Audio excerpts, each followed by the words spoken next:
Hello guys, দেখছেন যে আমরা আজকে টাটা গ্রুপ কেয়ার এর ভিতরে একটা ব্যাংক ফুল করার জন্য আমরা প্রস্তুতি নিছি।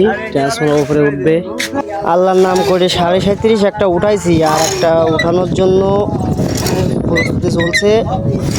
ফরুল লাগাইছি 2টা, কেন ফরুল যদি একটা কেটে যায় আর একটা সাপোর্ট থাকবো, এই জন্য।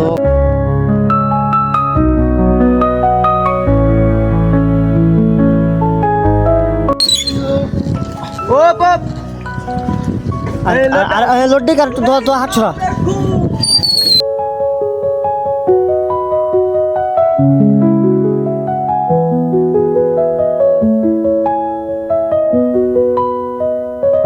ভাইয়া, আপনারা কি ভালো আছেন?